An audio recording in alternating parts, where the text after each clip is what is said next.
Master Saurabh Mukherjea, the CEO of Institutional Equities at Ambit Capital. Good morning, Saurabh. Good to have you with us. Morning. This rally actually came a little bit out of nowhere. How do you justify it, and do you think it has legs? It's always dangerous to justify market moves after they've happened. But I think if I look at investor sentiment, I think domestic investor sentiment, both at the institutional level and at the underlying retail level, I think is the most positive I've seen for a good 3 or 4 years. I would say domestic investor sentiment is even more euphoric than it was after the elections in May 2014. So these domestic inflows are powerful. They are pushing a lot of money into the market. I think something like $9 billion of domestic money has come in. And as long as that money continues, I think the market will find a lot of strength and support. We can talk about oil prices, commodity prices coming off, and the monsoons being broadly according to plan. But my hunch is that the key driver of the market has been very strong domestic inflows. Do you think that will continue? A bunch of fund managers we spoke to refer to the fact that gold is practically down as an investment option, and real estate is also fading. So is your conviction that the domestic flows will continue? I think, interestingly, if you go back to the finance minister's 29 February budget speech, he'd actually spoken about this. He'd said that the government explicitly wants to make sure that in India's savings, which are 420 odd billion, India's savings get redirected away from physical towards financial. As you know, historically we've saved 2/3 of our household savings have been in physical savings, real estate or gold, and financial savings have very much taken a back seat. To be fair to the government, they've very much prioritized this, and so far it's going to plan. The area I worry is that the SME, the small businessman in our country, is under a lot of stress. I think the SME stress in the economy is probably at its highest in the last 4 or 5 years. And if the SME community, the economy doesn't pick up and the SME stress doesn't pick up, domestic flows will peter out at some stage. So a broader economic pickup is necessary for these flows to sustain. Okay. Saurabh, hi, good morning. So what exactly is boosting domestic investor sentiment if we don't have any great positive triggers at this point? And when you say that there's a lot of money coming in, what are the pockets in which you're noticing value and where money seems to flow in?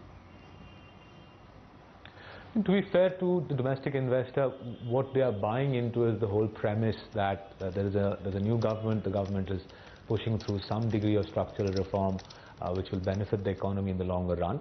And with real estate and gold no longer on the table really as asset classes that can deliver, the stock market is the only game in town. That's broadly the construct that the domestic investor is buying into.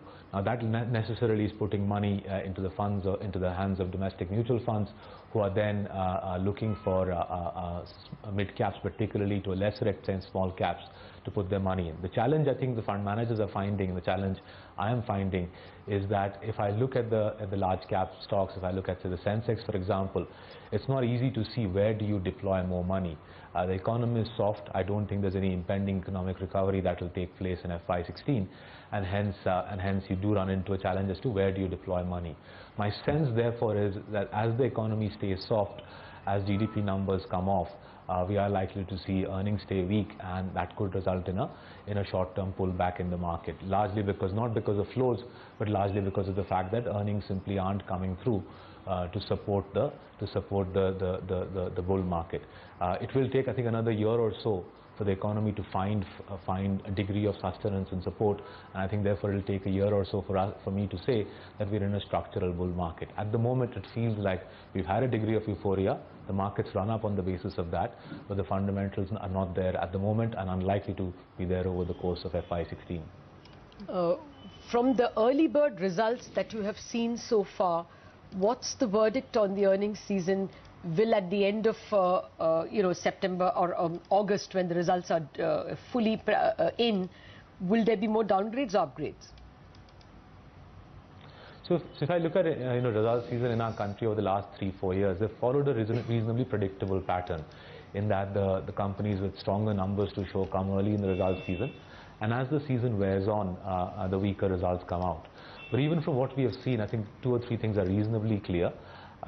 Firstly, I think SME and corporate are struggling. You can see that in the credit quality numbers that the smaller banks are posting. I think that will stay a theme of the result season. SME, mid-corporate struggling, as a result credit quality being a challenge for the banking system.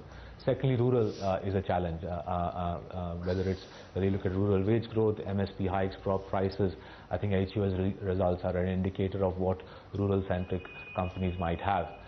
Similarly, the cement companies like-for-like volume declines also point to rural and semi-urban India being a challenge. But the biggest spot of brightness, the biggest spark of hope is raw material prices easing off. So as the commodity price cycle turns south, it's giving companies relief on raw material prices, which is allowing them to post better margins, albeit with more modest top-line growth. I think that will be the tussle. Can raw material price easing give India a cushion to go through this economic downswing? And I do believe the economy is decelerating. But if raw material prices give us a cushion to go through the downswing, we might be able to see some earnings upgrades come through by the end of the result season. It's a bit of a seesaw, but that's the best thing I can see at the moment. Cushion being offered by raw material price easing, allowing margins to surprise on the upside. Actually, we have seen that for many companies, including, some of the tire makers, etc. this morning. But you briefly mentioned how real estate and gold are offering no opportunities or no returns at this point in time. You wrote a very interesting report on how the Mumbai real estate market is all set to witness a big crash. Just take us through what your findings are. And, we haven't seen any major fall in the real estate market up until now. It's just one of those things that people talk about. But do you see a crash coming soon? So the report we wrote, Sonia, was on pan-India real estate, and what we did was we traveled extensively, went to property registration offices, met unlisted developers, met plenty of real estate brokers, and tried to reach an understanding of what exactly is happening in the market. And what we found was prices are falling, but modestly so. Prices are down anywhere between 5% to 25%, depending on which neighborhood you go to, and there are actually some neighborhoods where prices might be holding up. But broadly speaking, 5 to 25% is the range within which prices are falling. What's falling far more sharply is volumes. Because of the way our real estate market works, because of these ready reckoner rates or circle rates, you can't really have too sharp a drop in price, because the circle rate, the ready reckoner rate, props up the price. But if the price is too steep, what you are seeing is volumes are evaporating at a rapid rate. And my reckoning is that the last 3 to 4 months have been the sharpest drop in real estate volume that we've seen for a long time. As a result of that, new launches are drying up. I think new launches are down anywhere between 50 to 80% YOY, and that too in a low base figure, which in turn has a knock-on effect on the economy, because real estate is half of our capex story is real estate. 70% of cement demand is real estate. 30% of non-agri jobs is real estate. So as real estate throttles off, it is pulling the economy down with it. The good news is for the fund management community, because as real estate throttles off, the flows are getting redirected into the fund management community. The bad news is for the economy, because the economy is getting sucked down with it.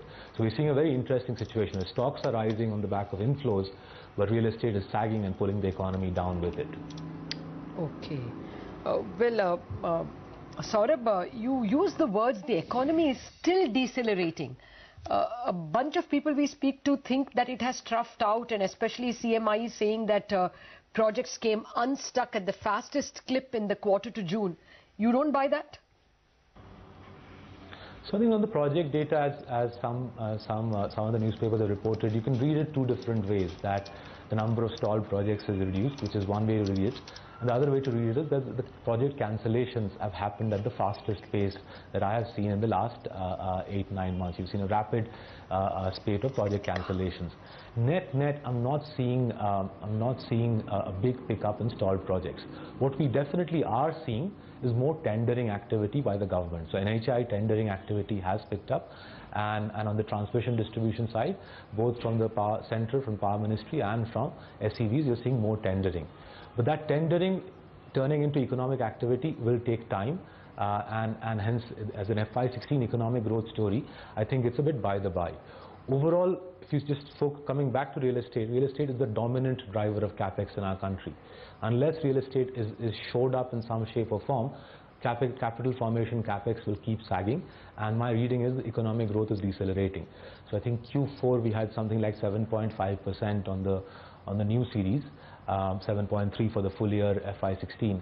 My reading is FY15 economic growth was 7.3. My reading is 16 will be very fortunate to get to anywhere near 7.3 because of the downturn in the real economy. Real estate coming off, rural India coming off, government spending moderated, fiscal discipline being shown. All of that does amount to I think a meaningful moderation in economic activity in our country, which is not being reflected in stock prices. Fair point, Saurabh. Okay, let me come to another of the companies that you all have not liked for a bit, NIFTY. Have the numbers turned your attention or turned your sentiment towards that stock? I think we have to give it to the management that what they have posted in this quarter is a clear sign of a turnaround, and we have turned our sell into a buy. We're still a little circumspect as to how far this can go. It feels to us a little bit at the moment that within the Indian vendors, NIFTY has taken share from a couple of others. But as a sign of a meaningful sign of a turnaround, the latest results are an undeniable sign that the company seems to have turned the corner. Okay. One stock that you've got right is Ashok Leyland. That one has seen a significant turnaround and a very good performance in the last many quarters. Do you still like that name? I think so. I think in the CV cycle, although passenger vehicle sales seems to have throttled off, all the data we are getting suggests CV sales are buoyant. So whether you look at the CM data, talk to truck dealers, distributors, CV sales are holding up.